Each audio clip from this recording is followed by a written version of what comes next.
Y nuestro primer orador que tenemos en esta ocasión es el doctor Víctor Figueroa. Decíamos hace un momento que tuvimos el privilegio de poder estar sentado escuchando en el aula y ser instruido, bien instruido a través de las orientaciones de mi pastor. Mi pastor, aquí pues está el grupo de la Asociación del Pacífico. Hay algunos hermanos que están ingresando más. Adicional a ello, pues tenemos una transmisión en vivo por nuestros canales oficiales que está llegando, pues gracias al Señor, a muchas personas. Así que saludamos a todos los que están en la transmisión y le damos la bienvenida a ustedes también. Y mi querido doctor, el Señor le bendiga y el Espíritu de Dios le utilice. Feliz sábado, hermanos. Es una alegría estar con ustedes y poder compartir de la palabra de Dios. Una de las primeras cosas que siempre señalo es que hay una gran bendición cuando se estudia la Biblia. En esta primera parte vamos a aludir más a la historia que a la propia Biblia, pero quiero indicar que es importante conocer de dónde venimos y a dónde vamos. Y esa es la parte histórica que queremos desarrollar primero. Sin embargo, todo lo que hagamos está basado en la palabra de Dios. Una de las normas que tengo en forma personal es que si la palabra de Dios no lo dice, es mejor guardar silencio o mejor no hablar de ello. Las opiniones personales es mejor quedárselas. Lamentablemente existen muchas personas que opinan de una manera rápida y a veces descuidada, y esto está ocasionando confusión. Y de eso se trata, de evitar confusión. La otra cosa que quiero recalcar es el hecho de que nosotros como iglesia nacimos como estudiantes de la Biblia y nos definimos como el pueblo del libro. Y yo quisiera que eso quede desde el primer momento en nuestras mentes. Somos el pueblo del libro. Esta Biblia que yo tengo en mi mano pesa 2 kilos y se ha paseado por muchos países del mundo y siempre la llevo, 2 kilos. Que yo podría, bien, en vez de usar esta Biblia, tengo un aparatito que tiene la Biblia y no pesa mucho. Y sin embargo, me doy el trabajo de llevar conmigo 2 kilos más, porque si algo quiero dejar en la iglesia es sentada la idea de que somos el pueblo del libro y sigámoslo siendo. Y les digo por qué. Yo no sé si a ustedes les pasa, pero cuando estudio la Biblia, nosotros necesitamos comparar texto con texto y seguir la hilación y discutir el tema y analizar los temas. Y yo no lo puedo hacer en esos aparatitos. Es complicado. ¿Será que no nací en esta generación? No sé. Pero lo que sí sé es que me distrae. Entonces, y mientras estoy haciendo el estudio, que entra un mensaje que se murió el perrito que la suegra visitó, no, y lo distraen a uno. Estudiando la Biblia, así se vaya a la internet, así se vaya a la luz, sigo leyendo. Entonces he aprendido por experiencia, y la experiencia nos enseña que al final del tiempo, lo único que nos quedará es el libro. Y si usted no tiene ese contacto con el libro, les digo, no van a tener oportunidad de recargar su celular, no van a tener oportunidad de usarlo, y lo único que les quedará será la Biblia. Así que si usted está pensando ser parte del pueblo del tiempo del fin, les recomiendo que piensen en la Biblia. Úsenla y les va a ayudar. Dicho esto, quiero mencionarles entonces de dónde venimos. Nuestra iglesia hoy no es la misma iglesia del mediados del siglo XIX, cuando empezó en 1844. No es. Y si nosotros pensamos que en 1844, cuando el movimiento milerita anunciaba la venida del Señor, ¿existía la iglesia adventista en ese tiempo? Decimos tampoco. Era el movimiento milerita, el movimiento adventista, que es muy diferente a la iglesia adventista. Como se habla del advenimiento y de los adventistas, nosotros confundimos. Una cosa es el movimiento milerita, que era el movimiento adventista, que a comienzos de los 1830 cobró fuerza en Estados Unidos. Y otra cosa es la iglesia adventista, que fue organizada en 1863, 19 años después del chasco. Así que ubicándonos históricamente, decimos que la iglesia adventista, que surge en 1863, 19 años después del chasco, era un movimiento que surge del adventismo, del movimiento adventista, que surge del milerismo y persevera en ciertas doctrinas que el milerismo abandonó. Cuando llegó 1844 y Cristo no vino, como Miller había pronosticado según la profecía de los 2300 años, muchos mileritas se retiraron y esos adventistas que predicaban, promocionaban la segunda venida de Cristo, chasqueados, se fueron. Pero hubo un pequeño grupo que se quedó estudiando por qué no entendieron la profecía. ¿Qué pasó? Y de ese pequeño grupo, pues descubrieron que lo que habían confundido era la doctrina del santuario. Miller pensó que la tierra era el santuario y que si el santuario iba a ser purificado, la tierra debía ser purificada. Y por lo tanto, la única forma en que iba a ser purificada es la segunda venida de Cristo. Y entonces dijo, Cristo viene en 1844. Y empezó el movimiento adventista, el movimiento del advenimiento. Y hasta ahí llegamos. ¿Quiénes convergieron en este movimiento? Pues había de todo. Fíjense ustedes que Miller era bautista. Los padres de Elena Harmon eran metodistas. Ella misma era metodista. Hubieron otros como Jaime White que venían de una denominación media deísta. Se llamaba la Conexión Cristiana. Ese es el nombre de la agrupación, Conexión Cristiana. Pero tenían una influencia deísta. Y si ustedes quieren saber qué es el deísmo es una corriente filosófica que sugiere que hay un Dios, que es el creador de todo, y que ese Dios un día creó la vida, la semilla de vida, creó las leyes naturales para que esa semilla que Él creó evolucionara. Y Dios dejó que el planeta, la semilla de vida y las leyes que creó hagan su papel evolutivo. Por lo tanto, el deísmo es una corriente filosófica que cree en la existencia de Dios, creador de la vida y creador de las leyes que rigen el universo, pero al mismo tiempo en la evolución. Que el hombre evolucionó pues de la semilla de vida. ¿Y quiénes estaban dentro de esa conexión cristiana? Porque decíamos, influenciado por el deísmo, eran gente que creían en un solo Dios. No en una deidad plural, sino en un solo Dios. Es decir, eran monoteístas, igual que los hermanitos de Israel, a morir. Y lo entendían así, un solo Dios, nada más. Allí estaban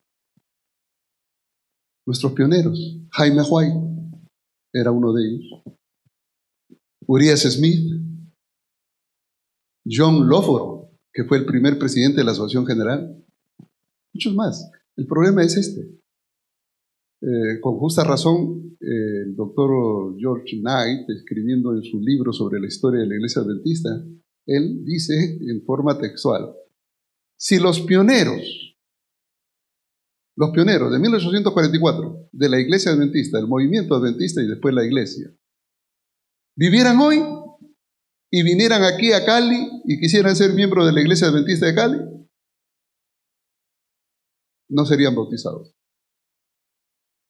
¿Por qué? Porque los pioneros tenían concepciones totalmente equivocadas de la doctrina de Dios. Para ellos, para la conexión cristiana, Dios era uno, creador de la vida, pero permitió la evolución, que es una contradicción, pero ellos lo enseñaban así.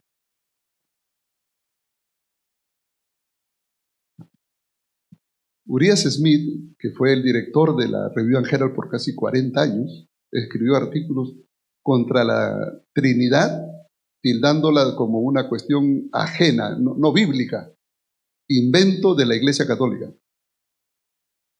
Así que,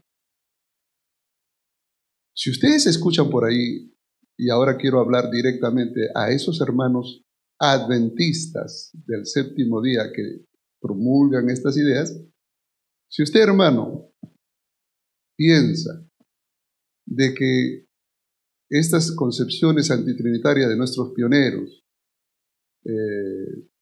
deben estar vigentes hoy, quiero pedirles que lean la historia y identifiquen cuál es el problema. Esos hermanos pioneros venían cada uno con su bagaje teológico. Así llegaron al movimiento adventista. El movimiento adventista no tuvo las 29 doctrinas que ahora hay, y mañana habrán 30 y pasado 31 y después 40. Eso no es problema, porque en realidad a nosotros como adventistas no nos mueve ningún credo. A nosotros nos mueve la palabra de Dios. Si ustedes ven en las 29 doctrinas, ¿dónde está la doctrina del milenio? ¿La han visto? No hay. ¿Y la Biblia enseña el milenio? Sí. ¿Y por qué no está? No sé. Simplemente porque a los líderes actuales en la iglesia dicen, bueno, estas son las 29 en las cuales nosotros debemos estar unidos. Está bien. ¿Pero solamente son 29? No, hay mucho más. Entonces, los que leen la Biblia saben que hay más. Pero aquellos que piensan que solamente las 29 y las 29 se van a chasquear porque después van a ir 30 y decir, oye, que no eran 29, porque algunos preguntan, oye, ¿no eran 27 y por qué 28? Van a haber 30 y van a haber 40. La pregunta es, ¿me voy a rasgar el vestido por eso? Sin embargo, nuestros hermanos, a quienes les recomiendo que lean la historia, se rasgan las vestiduras porque los pioneros eran antitrinitarios. Y como los pioneros eran antitrinitarios, quieren que nosotros sigamos siendo antitrinitarios. Y vienen a decirnos que debemos volver al espíritu de los pioneros. Y quiero que graben esta frase, volver al espíritu de los pioneros. ¿Saben qué significa eso? No significa solamente volver al pensamiento doctrinal de ellos, al estilo de vida de ellos también. Y les voy a decir por qué. Volver a los pioneros implica varias cosas. En primer lugar, ¿a cuál pioneros? ¿A los antitrinitarios? ¿Y por qué no a los otros? ¿Porque solamente eran pioneros los antitrinitarios? No, estaban ahí Jaime White, Lofgro, estaba ahí el amigo Urias Smith, estaba J.N. Andrews, antitrinitarios. ¿Y por qué no volver al espíritu de los pioneros de los Harmon, de Elena White, que como metodista era trinitaria? O de Miller, que fundó el movimiento adventista, que era bautista y trinitario, y de Raquel Oakes, que trajo el mensaje del sábado de 1844 y era bautista del séptimo día. ¿Acaso no fueron pioneros ellos? Sí, eran pioneros. ¿Y creían en la Trinidad? Sí. Y entonces, ¿por qué un grupo se rasga la vestidura por volver a los pioneros antitrinitarios y no dicen lo mismo de los otros? Si nosotros tenemos que ser honestos, porque aquí se trata de honestidad, necesitamos estudiar a los pioneros en su contexto histórico y reconocer que habían pioneros antitrinitarios y pioneros trinitarios. Había de los dos bandos. ¿Por qué tanto afán de volver al antitrinitarismo? Es que se cambió la doctrina. Y a eso vamos ahora. ¿Cómo es que se cambió la doctrina? Mis hermanos, el día que la iglesia adventista cambie una doctrina que no esté en la Biblia, ese día yo voy a ser el primero en denunciarlo. Porque si hay algo que a mí me mueve en el estudio de la Biblia es justamente eso, predicar la verdad. Y si hubiera verdad en el espíritu de los pioneros antitrinitarios, yo lo estaría predicando aquí también. Justamente porque veo que hay confusión, es que expreso estas palabras. El movimiento adventista tenía influencia de varias denominaciones, y dentro de esas varias, la Conexión Cristiana era la antitrinitaria. Era una de ellas. Pero las otras, los metodistas, los bautistas, los anabautistas, los metodistas, ¿sí?, eran trinitarios. Entonces, ¿cómo entendemos esto? Lo que necesitamos entender es que la doctrina se entiende de una manera progresiva. Lo que nosotros estamos haciendo en el correr del tiempo es progresivamente entender mejor la doctrina. Eso es todo. Porque la doctrina sigue siendo la misma. La Biblia es la misma, los mismos textos bíblicos. Lo que pasa es que estamos entendiendo mejor. Miren, cuando yo empecé a estudiar la Biblia, muy joven, había un entendimiento de una manera interesante. Con el tiempo he descubierto que hoy día hemos avanzado mucho más y podemos hablar con solvencia de lo que la Biblia enseña porque la entendemos mejor. O sea, lo que se está avanzando es en el entendimiento progresivo de la verdad. No que la verdad cambie, porque la verdad no cambia. Lo que pasa es que nuestro entendimiento mejora. Y a lo largo de esta tarde, día diríamos, vamos a experimentar justamente eso, un entendimiento mejor del problema. Nada más. La doctrina seguirá siendo ahí bíblica. Y entonces tenemos que volver al pasado y decir qué entendieron nuestros hermanos pioneros. ¿Por qué ellos no puedan ser bautizados en la iglesia aquí en Cali si vinieran hoy? En primer lugar, no habían las 27 o 28 creencias, no habían.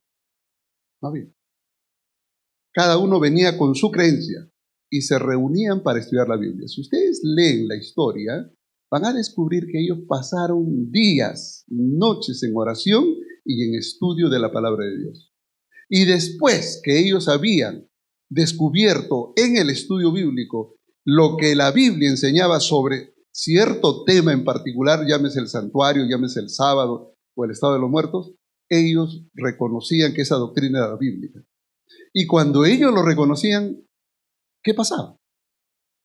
Dios le daba una visión a Elena White para decir que lo que acababan de descubrir era correcto. En otras palabras, Elena White cumplió un rol de reafirmación de nuestra doctrina, pero no de que ella fue la que dictó la doctrina. Están equivocados aquellas personas que piensan que Elena White fue la que nos ayudó a descubrir las doctrinas. No.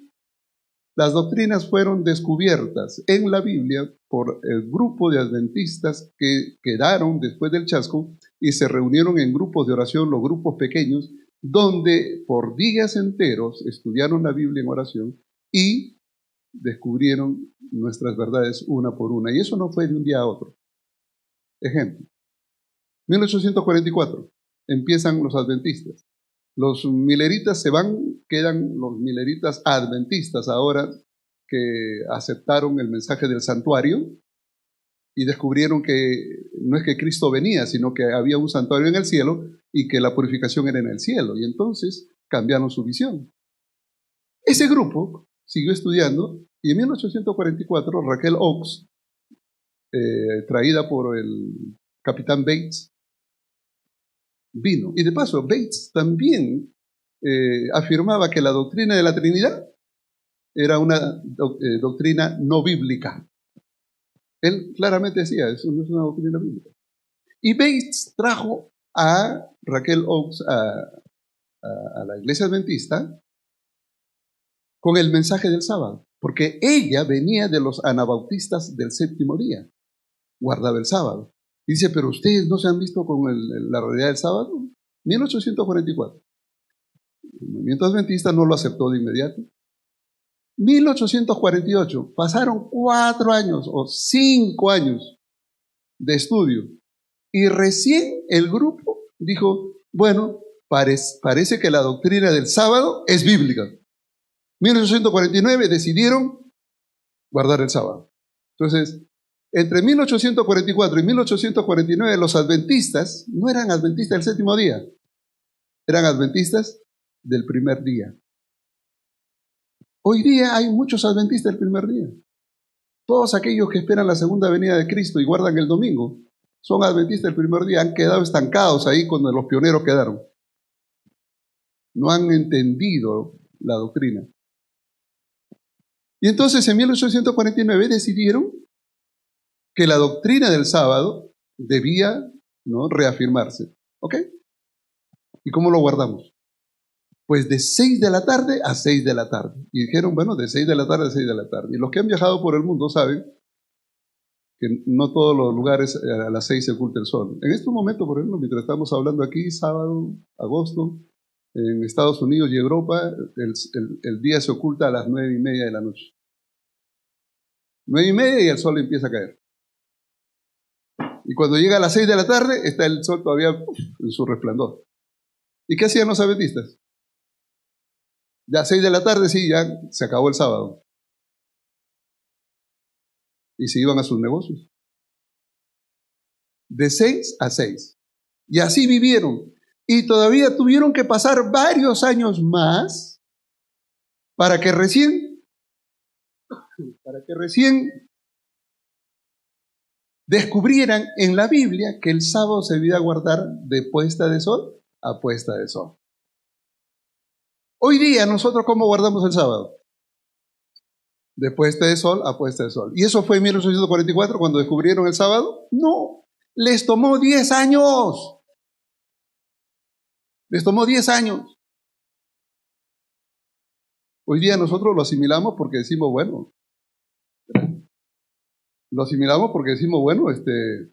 ya, es nuestra doctrina. Sí, pero en aquel tiempo, no era la doctrina. Tomó tiempo.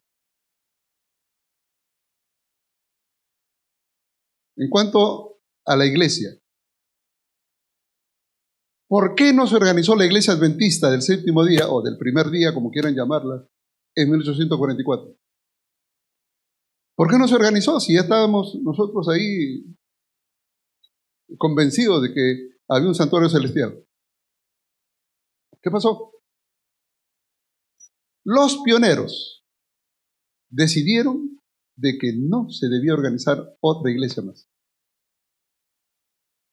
Miren, la iglesia protestante surgió de la iglesia católica. Hicieron todo este movimiento de reforma, de volver a la Biblia y todo. ¿Y qué ha pasado? Se han dispersado cada quien por su lado, etc. Y si nosotros creamos una iglesia más, ¿qué va a pasar? Se va a dispersar igual. ¿Ya no para qué? Prediquemos la venida del Señor, anunciemos que el Señor viene pronto, que el ministerio del santuario celestial es para nuestra generación y pronto el Señor viene. Y ellos estaban decididos a eso. No quisieron organizar una iglesia. ¿Y por qué lo hicieron? Les tomó 19 años, 1863 se organiza la iglesia adventista, ¿pero por qué? Porque con el movimiento adventista del séptimo día ahora, después de los años 1850, que ya el sábado estaba implícito ahora, eran adventistas del séptimo día versus adventistas del primer día. Así que habían adventistas de dos tipos. Y el movimiento creció. Se nombraban predicadores, ministros para cada grupo, e iba creciendo, e iba creciendo. Y llegaron un momento y decimos, bueno, ¿cómo controlamos esto? Necesitamos organizarlo. El crecimiento de membresía obligó a los pioneros a organizarse como iglesia. Y ellos, en 1863, organizaron la Iglesia Adventista del Séptimo Día, que es la que hasta el día de hoy nos rige.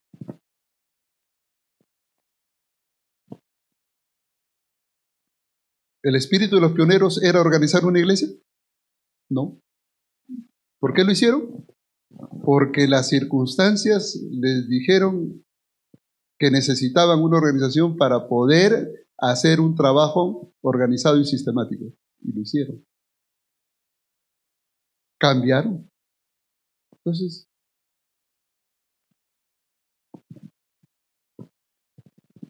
hablemos del espíritu de los pioneros desde su estilo de vida. ¿Queremos vivir como los pioneros? Les digo un pionero. Jaime Huay. El hermano Jaime Huay, esposo de la señora Huay, masticaba tabaco, equivalente a fumarlo. Tomaba café y del bueno, y no era colombiano. ¿Sí? ¿Y dónde estaba su esposa? Estaba casado. Y Elena Huay no le dijo nunca nada. Ah, pero eso no era todo. En la mesa de Jaime Huay se comía carne de puerco. ¿Y dónde estaba la esposa? Porque Elena Huay no le amonestó.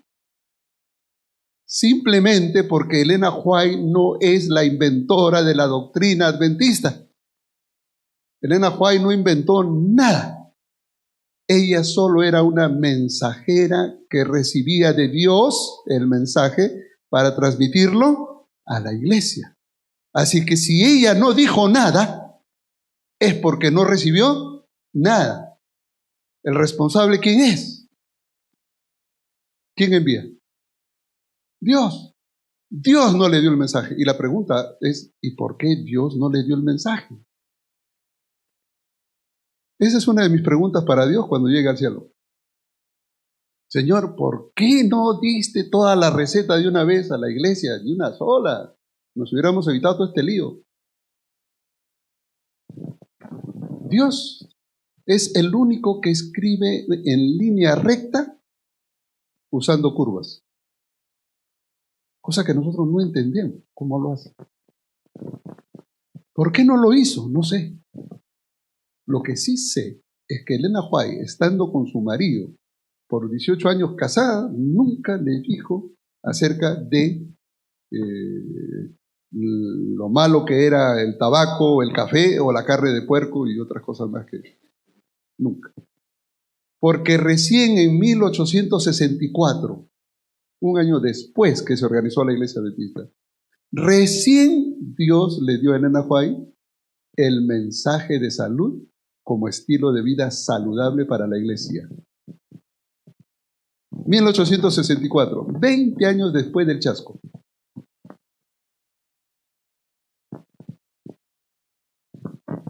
¿Quiero volver al estilo de vida de los pioneros? ¿Solamente en el estilo antitrinitario? ¿O también a tomar el buen café? ¿O comer la carne de puerco? ¿A qué espíritu de los pioneros se refiere? ¿Y por qué ser selectivos? Espíritu de los pioneros. Cuando me hable de espíritu de los pioneros, hábleme del espíritu global.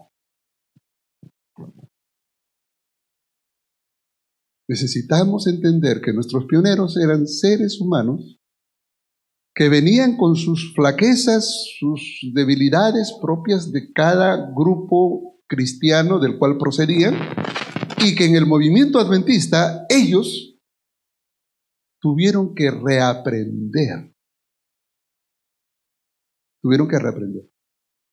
¿Aprendieron lo del sábado? Sí, primero aprendieron lo del santuario. luego aprendieron del sábado, luego aprendieron que había necesidad de una iglesia, aprendieron del estado de los muertos y luego aprendieron de la reforma pro salud. ¿Y por qué Dios no le habló nada de la deidad? No sé. Y Jaime White murió sin que Elena White haya escrito algo directamente sobre la Trinidad. ¿Por qué no le dijo a su marido? Simplemente porque no había recibido el mensaje de Dios. Otra vez, ella no fabricó los mensajes, ella recibía el mensaje y lo transmitía. ¿Cuándo empezó el problema a manifestarse? 1888, el concilio de Minneapolis, en 1888. Allí se habló sobre la justificación por la fe. Y allí, entre otras cosas, surgieron algunos temas. En medio de la justificación por la fe, se filtró un problema cristológico. ¿Cuál era el problema cristológico que se filtró? J.N. Andrews creía que Jesús, el Hijo, fue engendrado en la eternidad. Y eso se filtró ahí. Y otros pioneros manifestaron esa situación. Y se mezcló la cosa con la justificación por la fe. Waggoner, J.N. Waggoner, que fue uno de los propulsores de la justificación por la fe, creía exactamente lo mismo que J.N. Andrews, que Cristo fue engendrado en la eternidad. Y eso originó un revuelo. Indudablemente que el mensaje de justificación por la fe es bíblico y sin embargo hubo oposición. La oposición se debe entender porque traía consigo elementos cristológicos totalmente ajenos a la Biblia. Pero claro, a veces nosotros desconocemos la historia y por el que desconocemos la historia, a veces de a oídas nomás escuchamos. Yo les animo, hermanos, busquen el libro de George Knight, la historia del desarrollo de... ¿Qué se llama esto? Préstame, ¿lo tienes? Este libro, aquí dice, nuestra iglesia, momentos históricos decisivos. Este es uno de los momentos. Hay otro, aparte de este, hay otro que es la historia del desarrollo de la doctrina adventista. Ese y este otro libro les ayudan a ustedes a entender las fases por las que la iglesia pasó. Si no entendemos por dónde hemos caminado, no entenderemos por dónde transitaremos. Si el que no conoce su pasado está condenado a repetir los errores en el futuro. Así que nosotros necesitamos mirar atrás para tener cuidado cómo vamos hacia adelante. Y van a encontrar algo curioso, que Elena White apoyó la justificación por la fe. Y porque apoyó la justificación por la fe, algunos hermanos creen que Elena White apoyó también la posición cristológica de que Cristo fue engendrado en la eternidad. Eso es lo que cree. La evidencia muestra que Elena White empezó a escribir justo en 1894, empezó a escribir El deseado de todas las gentes. Y en El deseado de todas las gentes, ella menciona que Cristo tiene vida en sí mismo, no derivada, no prestada, no engendrada, sino en sí mismo. Él es Dios. Empieza a manifestarse. Empieza a manifestarse.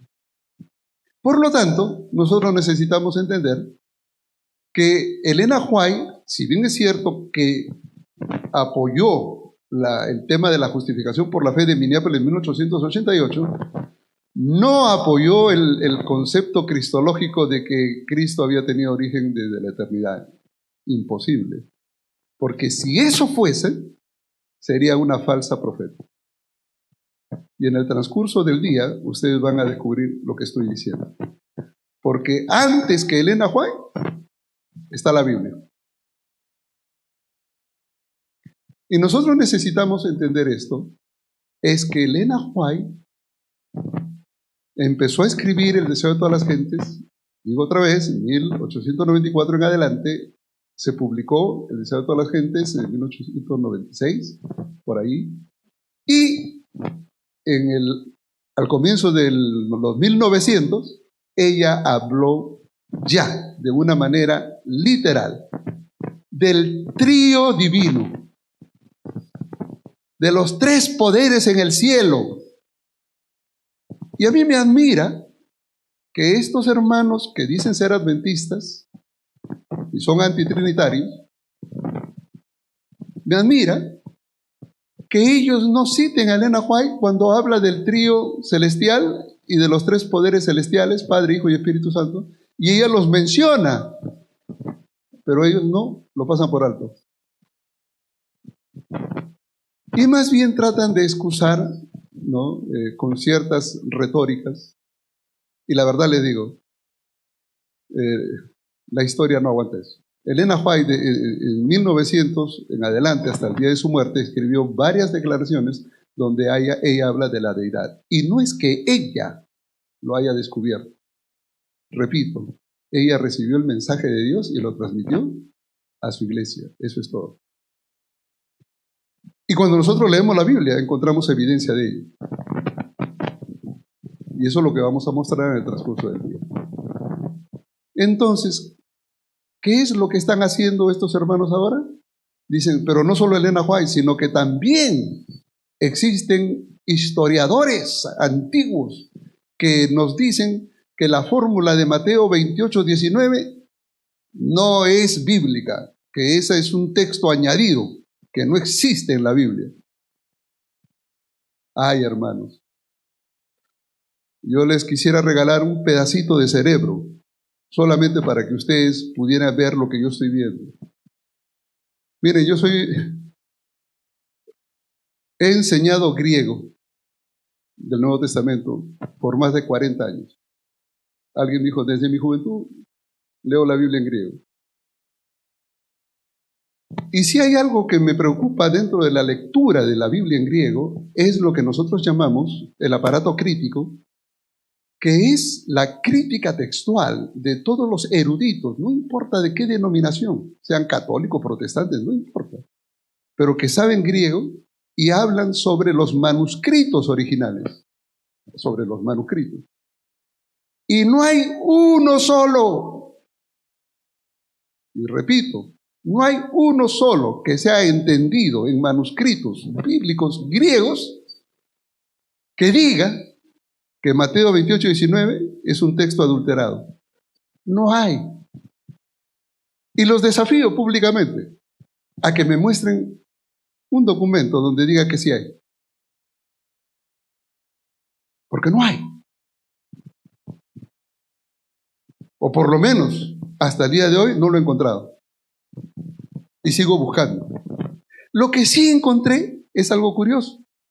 El amigo Eusebio de Cesarea, un historiador del siglo IV, que fue el que narró la problemática de Arrio. Arrio fue un teólogo, obispo de Alejandría, que empezó a enseñar sobre el engendramiento de Jesús en la eternidad. Y eso trajo consigo una convulsión política y teológica en el IV siglo. Tal es así que el emperador Constantino, emperador de Roma, convocó al concilio de Nicea en el año 325 para que discutan ese tema. Y Eusebio de Cesarea toma nota de eso. Y entonces Eusebio de Cesarea, en una de sus notas, cita Mateo 28:19 y habla de que el Señor mandó bautizar y mandó enseñar y todo, pero no dicen el nombre del Padre, el Hijo y el Espíritu Santo. Y como él no lo dice, y es un historiador del siglo IV, Entonces ese texto no existía. Si hubiera existido, ese historiador lo hubiera mencionado. Tienen razón. Entonces me di a la tarea, porque para uno poder hablar con autoridad, uno tiene que leer. Y eso le digo a los hermanos antitrinitarios, lean, por favor, lean. Y si ustedes leyesen, no hablarían lo que están diciendo, porque a mí me daría vergüenza. Después de leer a Eusebio de Cesarea, y de paso conseguí las obras de él, y al leerlas descubro que es cierto. En un documento él menciona el texto y se va de largo y no menciona Padre, Hijo y Espíritu Santo. Eso es cierto. Pero leyendo las cartas paralelas, porque no es una, son varias y están publicadas, uno descubre que él en las otras cartas cita Mateo 28 y 19 y lo cita textualmente en el nombre del Padre, del Hijo y del Espíritu Santo. Y me pregunto, si soy honesto, yo tengo que decir que Eusebio de Cesarea en un momento no cita la Trinidad, pero en otro momento sí lo cita. ¿Por qué tengo que hacer énfasis en el momento en que no lo cita? ¿Y por qué no menciono que también lo cita? Eso me lleva a mí a pensar en que o son practicantes de la ignorancia o son practicantes, ¿no?, de la mala voluntad de torcer las escrituras. No sé. Eso lo dejo a criterio de Dios, porque Él es el que juzga los corazones, yo no puedo decir. Pero mis hermanos antitrinitarios, si ustedes son honestos, lean y descubran por ustedes mismos que la historia corrobora claramente que aquellos que fueron antitrinitarios fueron sancionados por el Concilio de Nicea. Y de paso, al tiempo que se dio el Concilio de Nicea, no existía la Iglesia Católica, porque eso me van a decir, no, es que la Iglesia Católica organizó. Señores, los que llamaron al Concilio de Nicea fue el emperador de Roma, Constantino, no fue el Papa, porque no había. La Iglesia Católica surge a fines del siglo V, más o menos. Estamos hablando del 480, 490, cuando por ahí empiezan las primeras figuras papales. Y hacia el año 500, y especialmente el 508, ya la figura papal estaba en pie. Y es ahí donde Constantino le da al Papa la autoridad, y él con esa autoridad persigue a todos los arrianos, a todos los que no creían en la Trinidad. Pero antes del siglo V, hablar de la Iglesia Católica es una aberración, es desconocer la historia. Y en el año 325 no había Iglesia Católica. Fueron los teólogos. Concilio de Nicea, 325. Concilio de Constantinopla, 381. Concilio de Éfeso, 431. Y el Concilio de Calcedonia, ¿no?, en el 451. Fueron los concilios donde se reafirmó en todos esos concilios la verdad bíblica de una deidad triuna. Y no había Iglesia Católica. Entonces ese cuento de que es fábrica o producto de la Iglesia Católica es simplemente ignorancia del conocimiento histórico. Y para eso estamos acá, para ilustrarnos, para ayudarnos a... Estoy tratando de resumir un cúmulo de lectura histórica, pero lo hacemos de una manera breve para que ustedes tengan un contexto histórico en el cual hoy estamos debatiendo este tema. Voy a dar paso para preguntas, porque me imagino que en las preguntas se van a aclarar más cosas, y este es el tiempo.